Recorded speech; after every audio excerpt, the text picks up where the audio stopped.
जुदि ST teachers मोनोबा बिटिसिआव थानाय जेनेखि आदिबासि खसरा संसि बिथांमोना माब्लाबाबो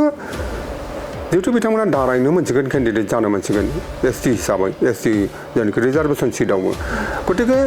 राजाया बिथांमोनानो जागोन बिथांमोना माब्लाबाबो बर' केन्डिडेटनो बिथांमोना भट होनाय नङा एबा ट्राइबेल केन्डिडेटनो भट होनाय नङा जेहेतु 6 जनगोष्ठीक আজি एसटि दिবলৈ গৈ আছে এইটো আমি এসটি হিসাবত আমি গাৰো ষ্টুডেন্ট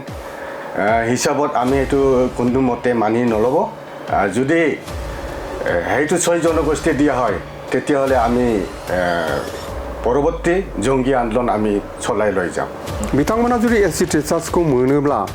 दिनै मानगेदेर हाग्रामा महिलारि सारा बिथाङा बिटिसिनि चिफ जादों आरो मानगोनां प्रमद बर' सारा बिथाङाबो बिटिआरनि सीएम जालांबाय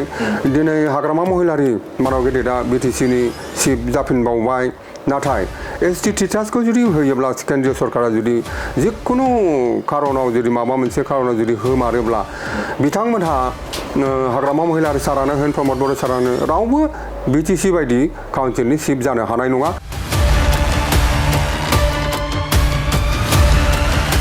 खुलुमबाय स्टुडिअ दं आङो राकेश रामसियारि बे समाव आसाम नाङैनो मोनद' हारिनो जे एसटि होनायखौ लानानै एबा होनो नागिरनायखौ लानानै बे समाव गोख्रों भाबै सोमावसारनाय दाबि खालामनाय बे हाबाफारिया सोलिबाय थानायखौ नोंथांमोना नुनो मोनदों आसाम नाङैनो बे समाव जे राजखान्थि हान्जाफोर नोंथांमोना मिन्थिगौ जे आसामनि गिबि मन्थ्रि डक्टर हिमन्त बिश्व शर्माजों लोगोसेनो बे समाव आसामनि गासैबो राजखान्थि हान्जाफोर आरो ट्राइबेल नङै राजखान्थि ट्राइबेल नङै आफादफोर बे आफादफोराबो बे समाव मोनद' हारिनो एसटि होनायखौ लानानै बे समाव बाथ्रा बुंबाय दं एबा मदद होनायनि बाथ्राखौ बुंदों बे समाव सावरायनो थाखाय आखायाव लागोन जे मोनद' हारिनो जुदि एसटि होयोब्ला थाखानाय जे 14टा एसटि जे आफाद दङ एबा बे समाव हारि दङ बे हारिफोरा बेसेबांखिनि खहा जागोन बे सोमोन्दै मिथिनो थाखाय जों नाजागोन गोबां बाथ्राखौनो नोंथांमोननो मिथिहोनो थाखाय नाजागोन बे समाव आंजों लोगोसेनो दङ अल बिटिआर Co-Ordination ट्राइबेल संघनि चेयारमेन बिथां रनजन ब्रह्म गिबियावनो नोंथांखौ खुलुमनाय जाबाय बरायबाय आरो लोगोसेनो आंजों लोगोसे दङ गारो स्टुडेन्ट इउनियन बिटिसि जोननि वर्किं प्रेसिडेन्ट पेन्टन सांमा आमार মাজত আছে তেখেতক এই সময়ত আদৰণি লৈছো नमस्कार गोबां बाथ्राखौनो मिन्थिनो थाखाय नाजागोन बे समाव गारो स्टुडेन्ट बा गारो माहारिनिफ्रायबो बे समाव जों बडलेण्ड बुब्लि स्टुडिअ'आव दङ তেখেতৰ পৰা বহুখিনি কথা আমি জানিবলৈ চেষ্টা কৰিম যে আপোনাৰ বিশেষকৈ ট্ৰাইবেল সকলৰ যিখিনি আপোনাৰ প্ৰাপ্য जिहते 6টা জনগোষ্ঠীক एसटी दिबলৈ এতিয়া সাজু হৈছে বা एसटी दिबলৈ এতিয়া মানে তীব্ৰভাৱে এটা আন্দোলন চলি আছে বিশেষকৈ আমি জানিবলৈ চেষ্টা কৰিম ই মত যে 6টা জনগোষ্ঠীত যদি एसटी দিয়া হয় তেতিয়া হলে আমাৰ যে 14টা যে एसटी আছে এই সকলৰ কেনেকৈ প্ৰভাৱ পৰিব বিশেষকৈ আপোনাৰ প্ৰথমে মই জানিবলৈ চেষ্টা কৰিম কি হ'ব প্ৰথমতে মই ধন্যবাদ জনাইছো বডলেণ্ড গুগলি এই আজি ভাল সময় দিয়াৰ কাৰণে বহুত বহুত মই ধন্যবাদ জনাইছো তো নিশ্চয় আজি আমি ট্ৰাইবেল ক'ব গ'লে আমি সাদা সিধা মানুহবিলাক আমি ট্ৰাইবেল বুলি জানো গতিকে আজি আমাৰ যেটো 6 জনগোষ্ঠীক আজি এসটি দিবলৈ গৈ আছে এইটো আমি এসটি হিচাপত আমি গাৰো ষ্টুডেন্ট হিসাবত আমি এটো কোনো মতে মানি নলব যদি হেইটো 6 জনগোষ্ঠী দিয়া হয় তেতিয়াহলে আমি পৰৱৰ্তী জঙ্গী আন্দোলন আমি চলাই লৈ যাম হয় যেউটি আমি দেখাবলৈ পাইছো আপোনাৰ বিশেষকৈ যদি আমি যাও দে আপোনাৰ হনাপুৰ এটা আপোনালোকে প্ৰগ্ৰাম কৰিছিল বিশাল এটা ৰেলী বিশাল এটা আপোনাৰ জনসমবায় এটা হৈছিল উদ্দেশ্য কি আছিল এই প্ৰগ্ৰামত হেইটো উদ্দেশ্য আমাৰ এটোই হয় যে আমি ট্ৰাইবেল বিলাকৰ পৰা যে এসটি বিচাৰিছে 6 জনগোষ্ঠী আৰু হেই 6 জনগোষ্ঠী এসটি দিয়া আমি কোনোমতে স্বীকাৰ নকৰো আৰু আমি কোনোমতে দিয়া নহব ধন্যবাদ থাকিল মই অলপ পিছত আপোনাৰ আকৌ আহিম বেসমং মন্থিনে থাকাই নাজাগন जोंजों लोगोसेनो অল বিটিআর কোঅর্ডিনেশন ট্রাইবেল संघनि चेयारमेन बिथां दङ बिथांनिफ्राय मोनथिनो थाखाय नाजागोन जिहते थांनाय 10 नभेम्बर 2025 मायथाइ गुवाहाटीनि जे नैबे समाव मोनसे सनापुर मिनि स्टेडियामाव मोनसे गिदिरथार हाबाफारि नोंथांमोना लाबाय जे मोनसे गुबुन गुबुन जे आफादफोरा बेवहाय बाहागो लाबाय जों नुनो मोनदों जे बेवहाय गुबुन गुबुन 14टा जिखिनि ट्राइबेलफोर दङ बिथांमोना लोब-लोबैनो बाहागो लानायखौ जों नुनो मोनदों दा बेवहाय गुबैयै मा आयदाखौ लानानै बेवहाय हाबाफारिखौ लादोंमोन गिबियावनो खुलुमबाय बड'लेण्ड बुब्लि नायगिरि साफ्रोमबो रायजो राजानिसिम थांनाय 10 नभेम्बराव गुवाहाटीनि सनापुराव मिनि स्टेडियामाव जेनोखि जोंनि ट्राइबेल संघखौ लानानै CC2आनि गासैबो ट्राइबेल फरायसा आफादफोर अर्गानाइजेसनफोर साहित्य सभाखौ लानानै ज' जानानै जे मास गेदारिं जादोंमोन बेनि गुबै थांखियानो जाहैबाय आसामाव थानाय जेनोखि 6 जाति कचरा दुंखि मरान मटक चुटिया आदिबासी थाई आहम बिथांमोनखौ जे सरकारा आरो बिथांमोना ST नि स्टेटास मोननो थाखाय बिथांमोना आन्दोलन खालामगासिनो दङ आरो सरकारा बिथांमोनखौ ST स्टेटास होनो थाखाय जेनोखि सरकारा नाजागासिनो दङ बेवहाय थांनाय कंग्रेस सरकारा बेवहाय बिथांमोनखौ थाखानाय ST फोरनि जेबो खहा जायाजासे दानि जेनोखि माहारि ST बिदों बिथांमोननो ST स्टेटासखौ होनो थाखाय थांनाय कंग्रेस सरकारा बिथांमोना मोनसे प्रस्ताब लादोंमोन नाथाय दानि BJP सरकारा हिमन्त बिश्व शर्मा मानगदेव हिमन्त बिश्व शर्मा दैदेननाय BJP सरकारा बिथांमोना थाखानाय ST नि खहा जानानैब्लाबो खहा जाखागोन नाथाय खहा जानानैब्लाबो ST स्टेटासखौ मोन द' हारिनो होनो थाखाय बिथांमोना नाजागासिनो दङ आरो 25 नभेम्बराव बिथांमोनहा बिनिनो मोनसे मन्त्रि हान्जाया मोनसे बिथांमोनहा हयथ' रिपर्ट सेन्ट्रेल गभर्नमेन्टआव बिथांमोना हरगोन प्रतिवेदन दाखिल खालामगोन दा बिनि थाखायनो बे 25 नभेम्बरनि सिगांनो गुवाहाटीनि सनापुराव थानाय जोंनि बे मोन 16 हारि ट्राइबेलफोरनि जेनोखि जोंनि सोमावसारनाय जुदि बेखौ होनो थाङोबा सरकारा जोंनि ट्राइबेल माहारिनि जेनोखि गिख्रंथाव खहा जागोन मोनफ्रोमबो बिथिङाव बिनि थाखायनो बेखौ होबथानो थाखाय जोङो थांनाय 10 नभेम्बराव सनापुराव गुवाहाटीनि सनापुराव जों बे सोमावसारनाय एबा बे मास रेलिखौ मास गेदेरिंखौ जों दिन्थिनाय जादोंमोन बेवहाय जों नुनो मोनदों जे आसामनि गिबि मन्त्रि डक्टर हिमन्त बिश्व शर्मा बिथाङा जे मोनसे बाथ्राखौ मख'दों जेब्ला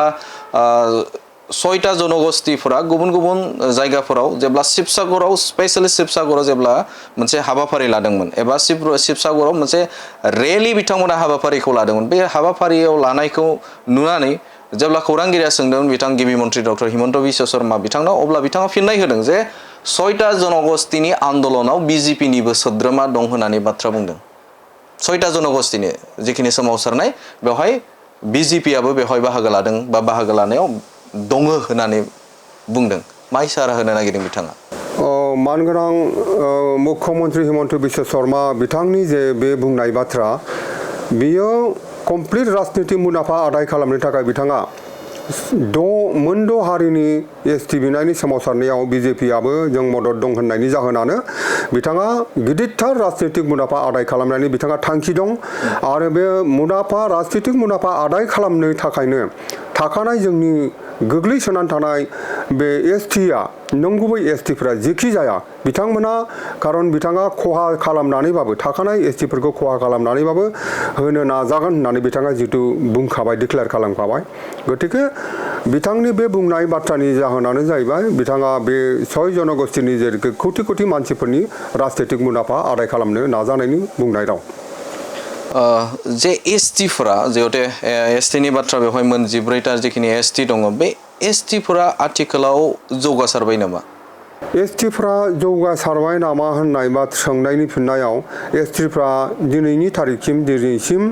जौगाखाङाखै नांगौबायदि जौगाखाङाखै होननानैनो बुंनांगोन मानोना एसे जौगाखांबाय नंगौ नाथाय जाय समनिफ्राय जों ST स्टेटासखौ मोनदोंमोन बे समनिफ्राय दिनैसिमहालागै जिहेतु जाय जाहोनाव ST स्टेटासखौ मोनदोंमोन जे गोग्लैसोनाय हारि साननाय हनायनि फारसे जोंनि थानाय थासारि सानस्रिफोरनि फारसे गोग्लैसोनायखायनो STखौ आरो बे गोग्लैसोनाय सानस्रिनि थाखायनो साननाय हनायनि थाखायनो जोंनि आदब खायदा जों माने राफोद नङा बिनि थाखायनो जोङो दिनैसिम नांगौबायदि जौगासारनो हायाखै STनि मादाव बर' हारिया एसे जौगासारनो हादोंब्लाबो थोजासे जायाखै बर'नि जौगानाया गोबांथार नांबावगौ बर'नि अनगा गुबुन जायनोखि माखासे ST बिथांमोन दं बिथांमोनहा आरो रासिन गोग्लैसोनानै दंबावो गतिके जोंनि जौगासारनाया मालाबाबो जोंनि नांगौ बायदि जायाखै आरो बे नांगौ बायदि जौगासार जायै समावनो आसामनि सरकारा मोनद' हारिनो एसटि स्टेटास होनानै जोंनि बे जौगाबावनांगौ एबा जोंनि बे जाखांनांगौ मोनफ्रोमबो बिथिङाव जेनाखि जोंनि डेभेलपमेन्ट जानांगौ बेवहाय होबथानो थाखाय आसाम सरकारा नाजागासिनो दं मोनद' हारिनो एसटि स्टेटास होनो थाखाय जों बेखौनो बुंनांगोन आरो बेखौ जों सानदों नंगौ नोंथांजों दसे उनाव फैफिनबावगोन बे समाव आं मोनथिनो थाखाय नाजागोन जिहेतु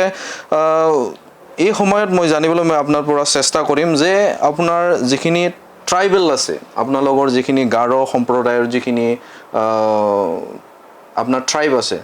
বিশেষকৈ যদি 6টা জনগোষ্ঠীক যদি এসটিকৰণ কৰা যায় আপোনাৰ বিশেষকৈ গাৰো সম্প্ৰদায় বা গাৰো সকলৰ কাৰণে কিমানখিনি আপোনাৰ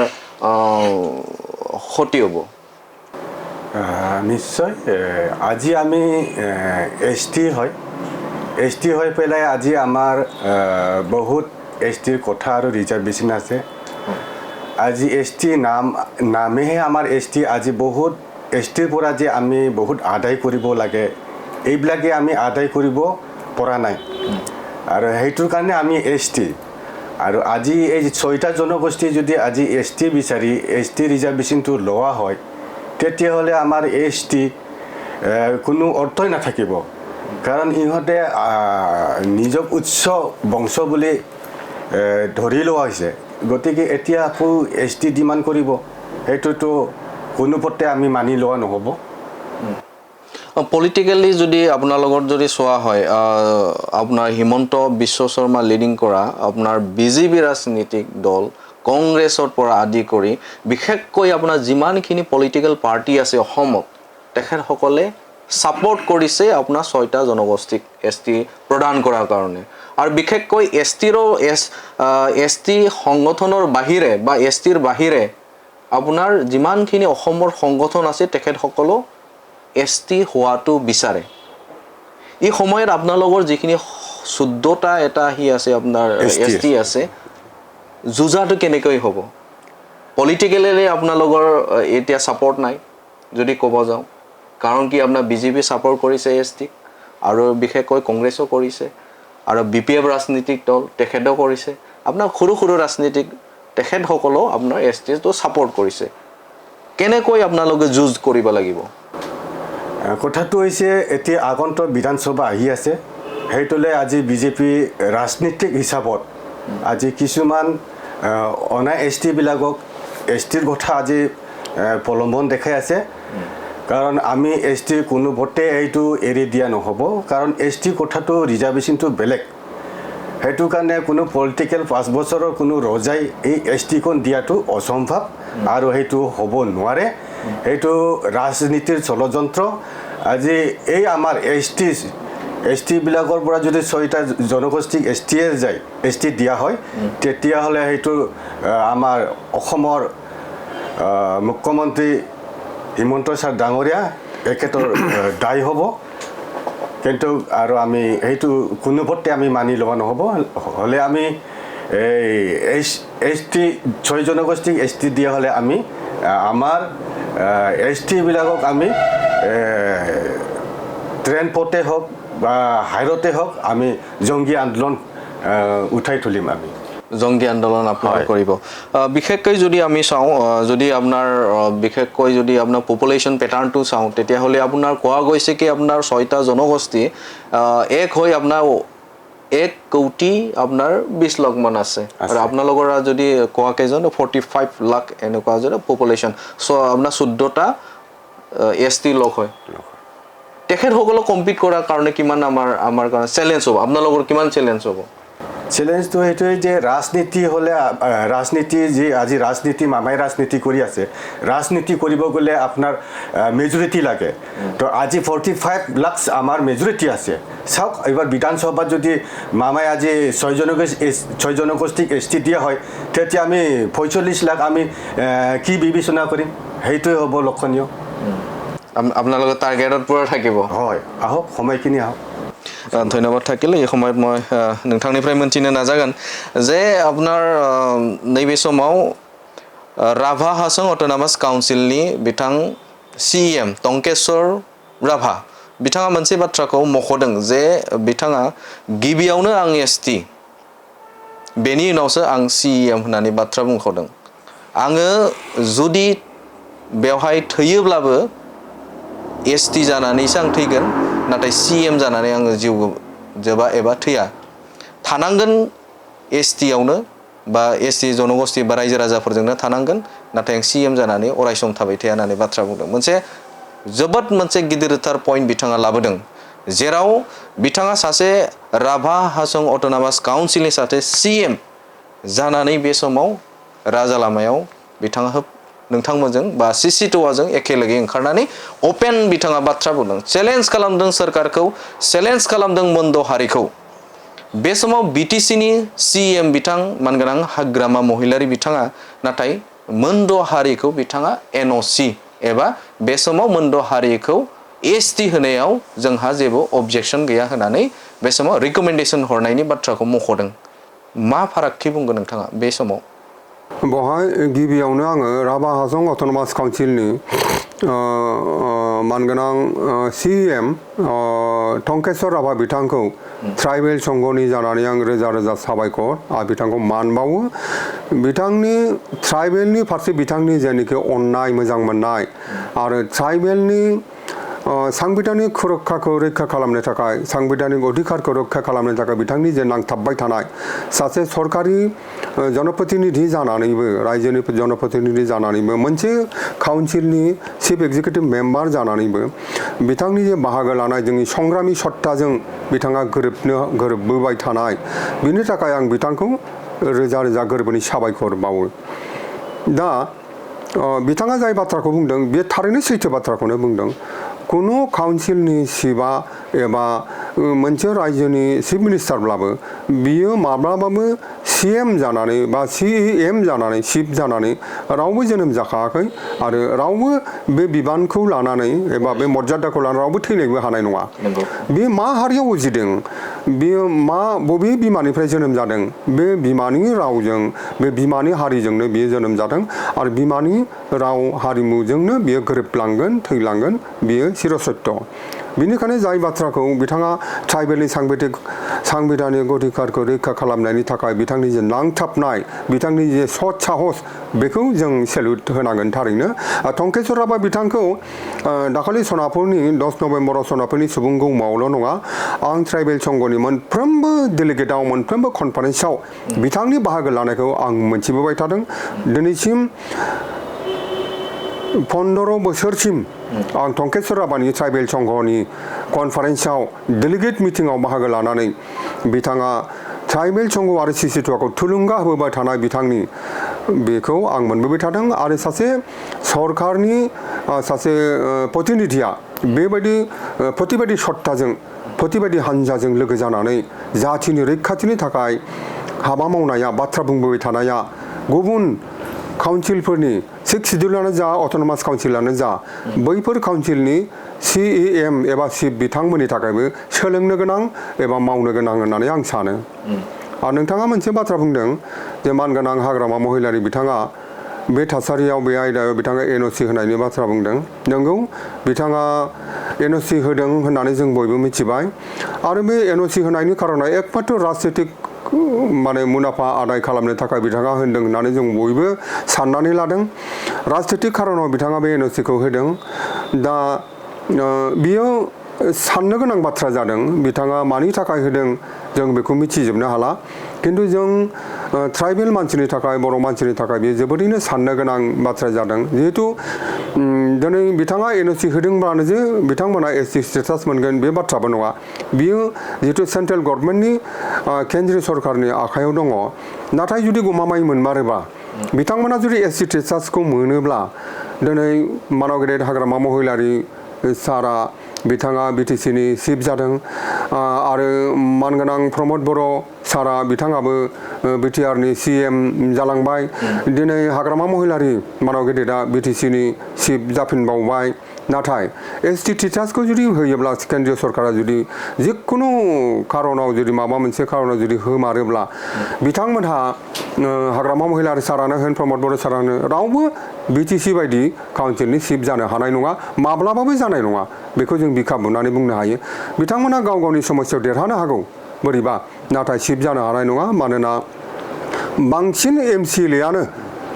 बै जनगोष्ठी जायफोर दा एससि जानो दाबिदों बिथांमोननिफ्रायनो बांसिन एमसिएलएआ देरहागोन आरो जोंनि बे काउन्सिल सालायनाय दैदेनगिरि जानायनि सिमाङा ओरैनो जोबस्रांलांगोन बिनि थाखायनो जों बिटिसिनि चिफ हाग्रामा महिलारि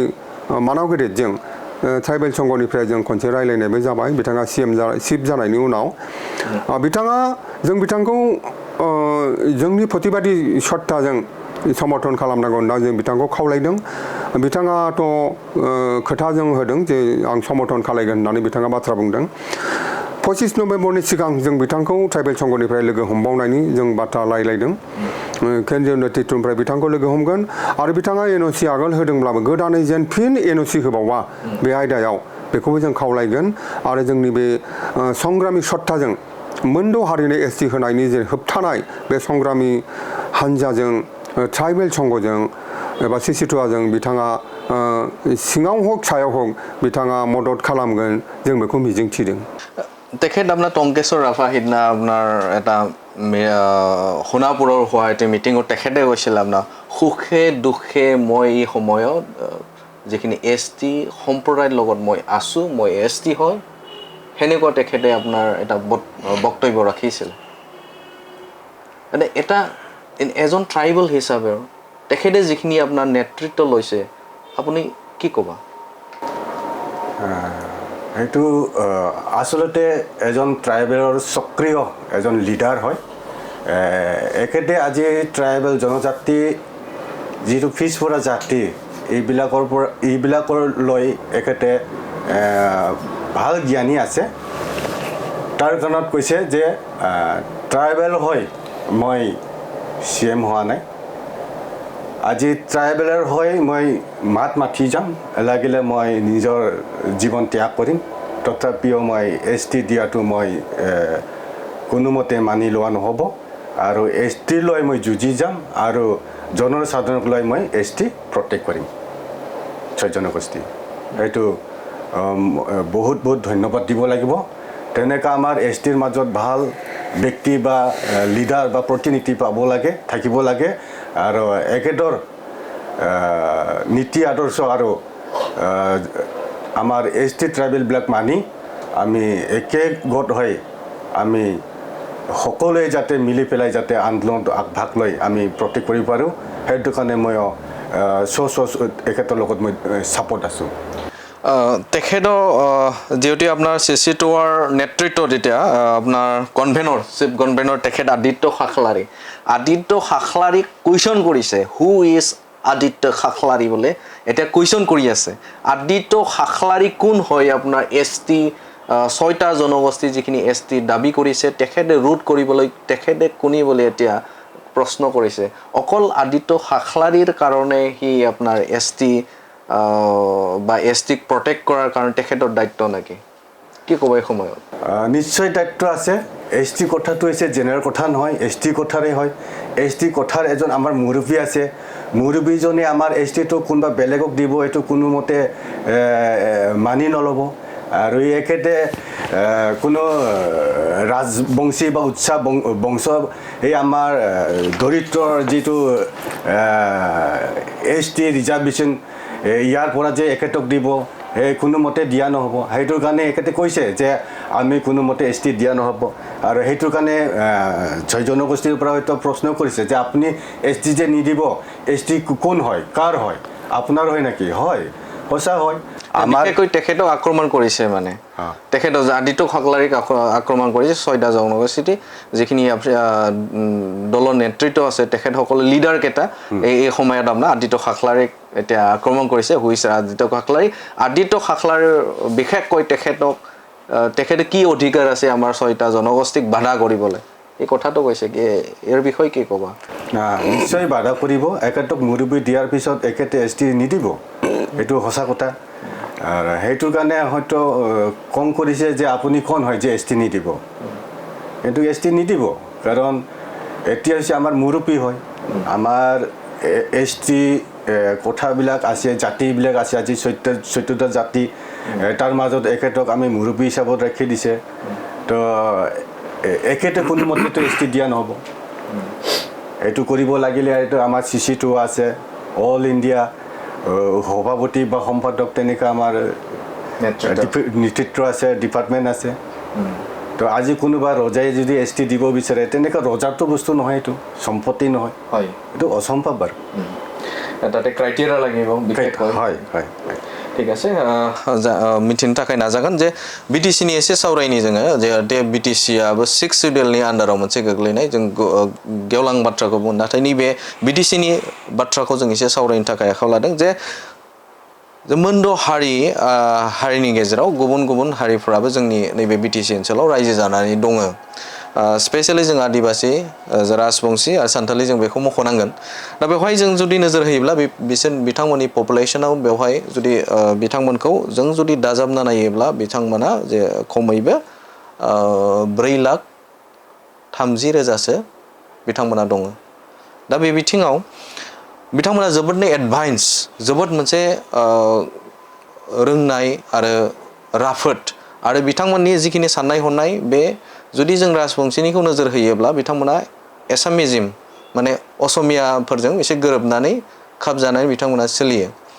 जों जुदि नोजोर होयोब्ला थाखानाय जुदि एसामिसफोरखौ बा नैबे बिटिआर ओनसोलनि एसामिसफोरखौ जों जुदि नोजोर होयोब्ला गासिबखौबो जों जुदि लाफायोब्ला गासै 12 लाखसो जागोन आरो बर'फोरा बे समाव 8 लाखसो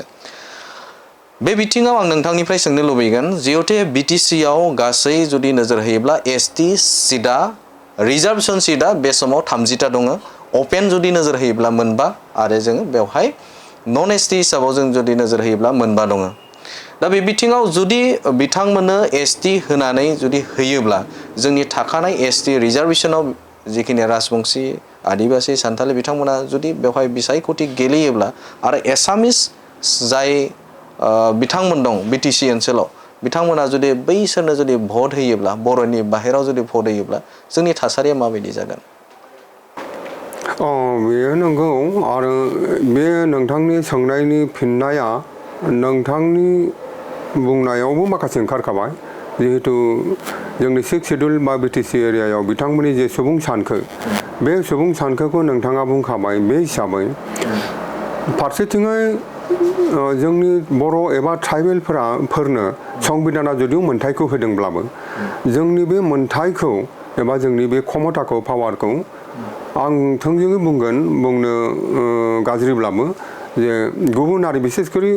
हारसाफ्रा जोंनि बे मोनथायखौ संबिधाना होदोंब्लाबो बिथांमोना सहायनो हाया बिथांमोना मोजां मोना जोंनि बे पावारखौ क्षमताखौ दा बेनिखायनो जुदि ST स्टेटास मोनोबा BTC-आव थानाय जेनेखि आदिबासी कस-राजबंशी बिथांमोना माब्लाबाबो जिहेतु बिथांमोना दारायनो मोनसिगोन केन्डिडेट जानो मोनसिगोन ST हिसाबै ST जेनेखि रिजार्भेसन सिटआवबो गतिके राजाया बिथांमोनानो जागोन बिथांमोना माब्लाबाबो बर' केन्डिडेटनो बिथांमोना भट होनाय नङा एबा ट्राइबेल केन्डिडेटनो भट होनाय नङा बिथांमोना गावसोरनि जेनेखि बिजाथि जेनेखि गोदान ST जानाय बिजाथि गावसोरनि हारिनि बिजाथिनो बिथांमोना भट होगोन आरो बिथांमोनानो खुंथायनि गोहोखौ बिथांमोनानो लागोन आरो जों बेहाय बर' एबा ट्राइबेल हारिया जुदि गोबां सेक्रिफाइसनि गेजेरजों जिउ थै गारनानै बे BTC-खौ मोनदोंब्लाबो जों बेखौ जों मोखां सायर' जानानै थानांगोन जों मोदै गनानै थानांगोन जों ओरैनो नायनानै थानांगोन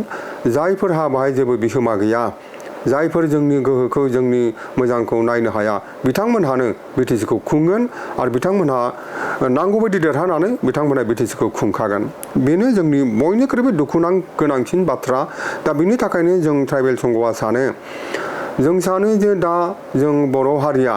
एबा ट्राइबेल हारिया माबा मोनसे राजनैतिक खारनाव गावजों गाव एना एनि अरायबो दांख्लाय सुख्लाय खालामबाय थायालासिनो जों बे ST-नि सांबिधानिक रक्षा जोंनि बे अधिकारखौ रक्षा खालामनायनि बेलायाव जों बयबो ज' जानांगौ आरो जों बयबो ज' जानांगौ हारिमानि ज' जानांगौ जोंनि नेता फेटाफ्रा ज' जानांगौ सामाजिक संगठननि अनगाबो जोंनि सानसुमै बिथांमोन जेनाखि इउटुबफ्राव एबा ससियेल मिडियानि गेजेरजों जेनाखि दान्थे बिदान्थे खालामबाय थायो बिदि खालामालासेनो जों बोरै बेखौ होबथानो हानो जों साक्सेस खालामनो बेवहाय जों बयबो ज' जानांगौ मोनसे आगानाव मोनसे बाथ्रा जों बुंनांगौ जोंनि रावफ्रा थांखिफ्रा मोनसे जानांगौ लोगोसे आङो मोननैबो राजनीतिक हान्जा बिसेसकरि बिपिएफ आरो इउपिपिएल मोननैबो हान्जाखौ आं दिनै नोंथांनि बे चेनेलनि गेजेरजों खावलायनो नागिरदों मोननैबो हान्जाया जोंनि ट्राइबेल संघ एबा सिसिटुवानि बे प्रतिबादि कन्ठआव प्रतिबादि गाराङाव मोनसे जानांगौ बिथाङा मदद होनांगौ गासैबो जोंनि ट्राइबेल जेनाखि सिक्स शेड्युल हान्जा काउन्सिल दङ अट'नमास काउन्सिल दं बिथांमोननि जोंनि जनप्रतिनिधि बिथांमोनहा मदद होनांगौ जोंनि CM दं बिथांमोनहा मदद होनांगौ अब्लानिया आं सानो केन्द्रीय सरकारा बेखौ माब्लाबाबो बे बिलखौ लाबोनो हानाय नङा एबा बिथांमोननो ST होनो नागिरनाय नाजानाया बे फेलें जागोन नाथाय जों बयबो ज' जानांगौ जों खौसे जानांगौ मोनथिनो थाखाय नाजागोन जिहेते जों जुदि नायोबा ट्राइबेल एरिया एबा सिक्स शेड्युल एरियायाव गोबां इनक्रोच जानायखौ जों नुनो मोनदों नोंथाङाबो बेनि थाखाय हाबा मावनायखौ जों नुनो मोनदों दा बे बिथिङाव जोंनि हाखौ माबायदि रैखाथि खालामनाया गोनांथि दं जिहेते ट्राइबेल बेल एन्ड ब्लक जे एरिया बेवहाय जुदि ट्राइबेलनि अनगायै गुबुना थानानै जुदि एसे गोबां जुदि सुबुं अनजिमा बाराय जायोब्ला बेखौ आल्टिमेटलि मा खालामनाय जायो बेखौ बोखारनानै बेखौ जेनेरेट खालामनाय जायो जों बेखौ मोनथिनो मोनदों दा बे बिथिङाव रैखाथिनि थाखाय माबायदि सरकारनि बिबान एबा सांग्रांथि माबायदि जानाया गोनांथि दं होनना सानो बे बेलायाव जों आगोलनिफ्रायनो ट्राइबेल संघआ गोबां खेब सरकारनो जों मेम'रेन्डाम होबाय आसाम सरकारजों रायलायबोबाय थादों जोंनि काउन्सिलनि सरकारजोंबो जों रायलायबोबाय थादों जे BTC एरियायाव जेनाखि ट्राइबेल बेल एन्ड ब्लक दङ बेवहाय 4 लाख बिघासो 4 लाख एसे खम जागोन नाथाय मथा-मथि 4 लाख बिघासोआनो इलिगेल एनक्रोचार्सफोरनि आथिं सिङाव दङ दा ओंखायनो जों आसाम सरकारखौ बे हाया जुदि जों मुक्त जानांगौबा BTCनि बे सिक्स शेड्युलनि हाया जोंनि ट्राइबेल बेल एन्ड ब्लकआ मुक्त जानांगौबा जों आसाम सरकारखौ जोङो गोबां खेब जों दाबि खालामबोबाय जे बे सार्भे जानांगौ सार्भे जानानै जायफोरनाखि इलिगेल बिथांमोनखौ होस्रांनांगौ आरो जायफोरनाखि थागिबि दङ बिथांमोननो हानि पाट्टा होनांगौ आरो हानि पाट्टाखौ आसाम सरकारा एबा जोंनि BTC बा BTR सरकारा जोंनि खिलन्जिया मानसिफोरनो थागिबि मानसिफोरनो बर' मानसिफोरनो ट्राइबेल मानसिफोरनो गुबुननो हो दाहो जों मोनथिया थाबैनो होनानै जोंनि हानि रैखाथिनि बेबस्थाखौ खालामनांगौ जों बेखौ दाबिबाय थादों सार्भे खालामनानै इलिगेल एनक्रोचारफोरखौ होस्रांनांगौ आरो बर' एबा ट्राइबेलफोरनो हानि मोनथायखौ होनांगौ हानि पाट्टा होनांगौ बेखौ जों दा उनाव जों आगोलावबो दाबि खालामबोबाय थादों आसाम सरकारनाव जोंनि केन्द्रीय नेतृत्वनिफ्राय गोबां खेब रायलायनाय जाबाय नाथाय केन्द्रीय नेतृत्वआ गोबां कमिटमेन्ट होबाय माखासे मावफुंदों नाथाय बांसिनखौनो मावफुङाखै दा बे बेलायाव ओंखायनो आं सानो जेनाखि BTR बा BTC सरकाराबो गोबां दायित्व दं आसाम सरकारजों रायलायनानै बेखौ मावफुंनायनि थाखाय जोंनि थागिबि मानसिफोरनि थाखाय बर' मानसिफोरनि ट्राइबेल मानसिफोरनि थाखाय गोबाङानो हाया दङ जोंनि मानसिफोरा नाथाय हानि लेखा गैया पेपार गैया जोंनि बर' मानसि एबा ट्राइबेल मानसिफोरा हाया दङ जेराव सेराव हाया दङ मावनानै जायो खेथि खालामनानै जायो नाथाय हानि लेखा गैया गतिके निरापत्ता गैया बिनि थाखायनो हानि पाट्टाखौ दानि BTC सरकारा जाहाथे गोख्रोङै जोंनि ट्राइबेल मानसिफोरनो बर' मानसिफोरनो हानि पाट्टाखौ जाहाथे बयनिबो मोननायनि बेबस्थाखौ खालामो जों बेखौ खावलायो गोजोनबाय জানিবলৈ মই চেষ্টা কৰি এতিয়া আপোনাৰ অসমত যিবিলাক 6টা জনগোষ্ঠী তেখেতসকলে ST বিচাৰিছে তেখেতসকলে কৈছে কি আপোনাৰ ST প্ৰদান কৰা আৰু অসমত একা সেফটিৰ কাৰণে অসম ৰক্ষা কৰাৰ কাৰণে 6টা জনগোষ্ঠীক ST দিবা লাগে বলে এতিয়া আপোনাৰ কথা কৈছে হসাকে ST দিয়াৰ পিছতে আপোনাৰ অসমটো আপোনাৰ সুৰক্ষিত হ'ব নেকি ST দিলেহে আপোনাৰ 6টা জনগোষ্ঠীক ST দিলেহে আপোনাৰ অসমখন প্ৰটেক্ট হ'ব নেকি কি ভাবে আপুনি ST বস্তুটো হৈছে আপোনাৰ এইটো এটা হাতিয়াৰ নহয় যে ST দিয়াৰ পিছত যে অসমখন আজি শান্তি হ'ব এইটো নহয় কিন্তু এইটো হৈছে ৰাজনীতি ষড়যন্ত্ৰ আজি যেটো ৰাজনীতি চলাই লৈ আছে এইটো ৰাজনীতি ষড়যন্ত্ৰ আজি এইটো আমাৰ আগন্তুক যেটো নিৰ্বাচন এই নিৰ্বাচনলৈ আজি বহুত কথা দাঙি ধৰিব সেইটো বৰলৈ আমি ইমান কেয়াৰ নকৰোঁ কাৰণ এতিয়া 6 জনগোষ্ঠী আজি বহুত আন্দোলন কৰি আহিছে কৰিয়ে থাকিব কিন্তু সময় হোৱা নাই আমি সেইটো জানো এইটো ৰাজনীতিৰ ষড়যন্ত্ৰ যে এছটি দিয়াৰ প্ৰতিশ্ৰুতি কথাবিলাক এইটোতো কোনোমতে এছটি দিব নোৱাৰে সেইটো আমি ভালকৈ জানো কাৰণ এছটি কথা আৰু এছটিৰ মালিক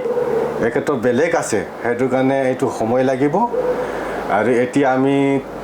ট্ৰাইবেল যিবিলাক ট্ৰাইবেল জনগোষ্ঠী যে আমি আমাৰ যিটো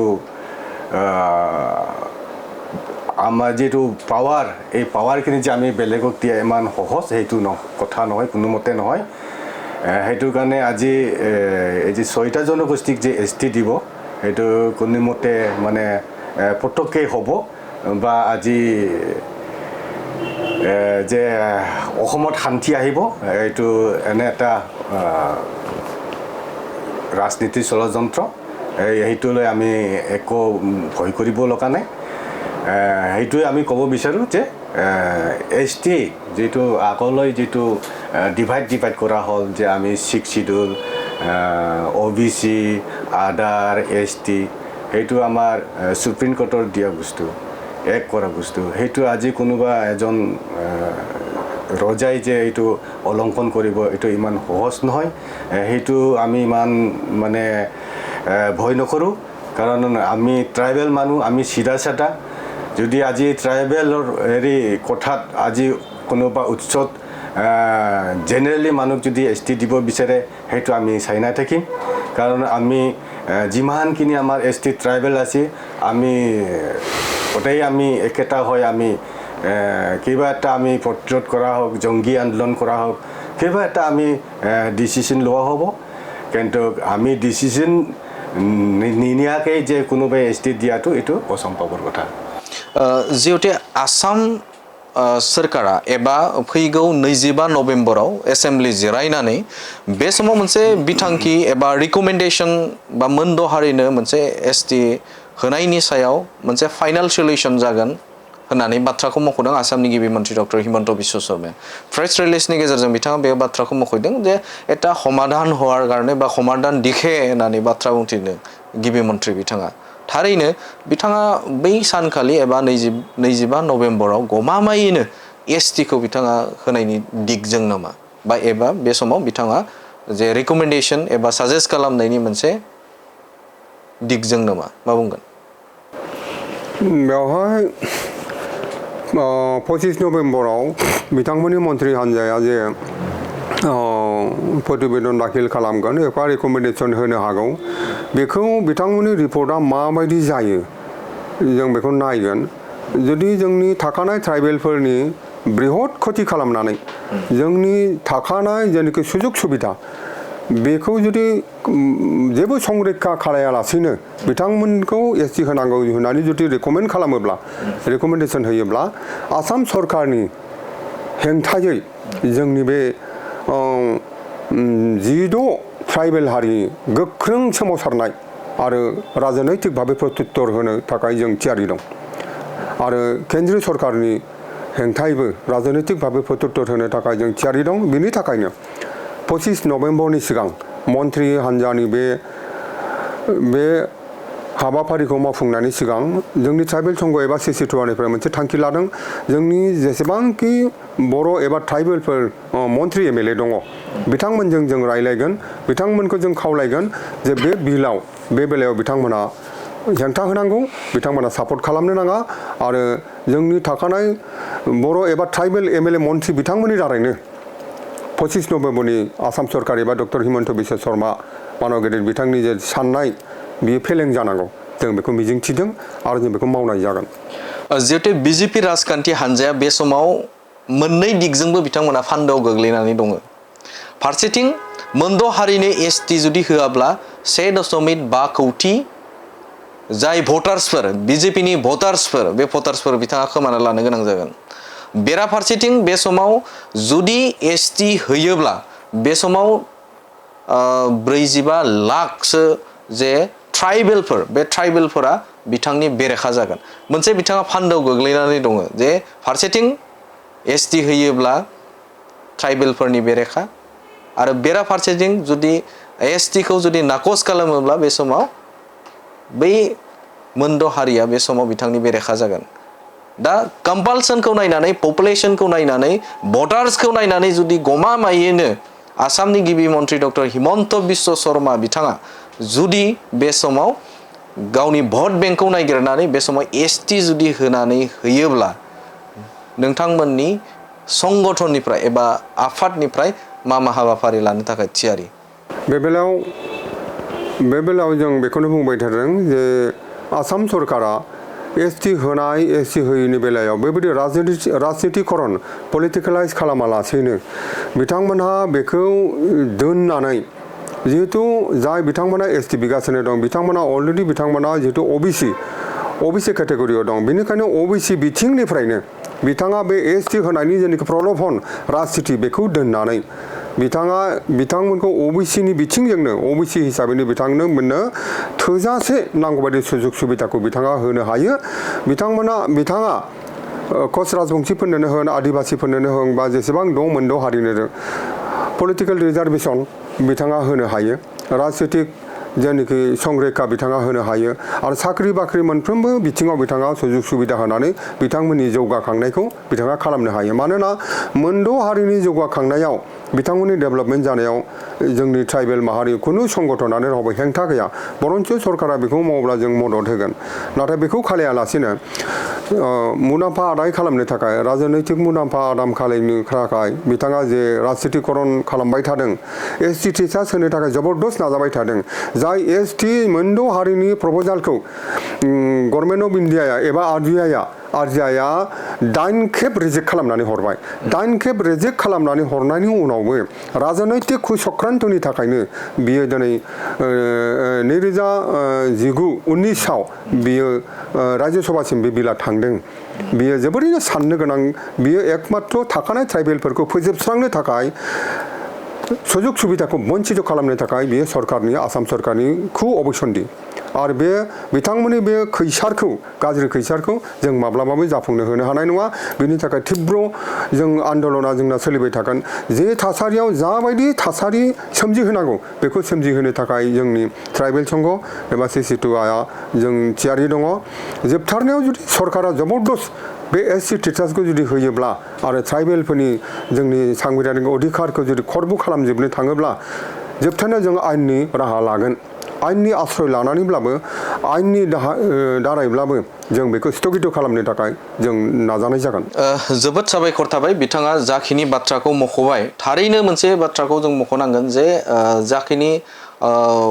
थाखानाय जे एसटि मोन 14टा एसटि दङ बे एसटिआ मोन 6टाखौ जुदि जाबसिनना जुदि होयोब्ला बेवहाय जोबोदनो मोनसे खहा जागोन बाथ्राखौ जिहेतु मख'दों बे सैथो जे एडभान्स जाखिनि हारि जाय हारिया जुदि बिथांमोननो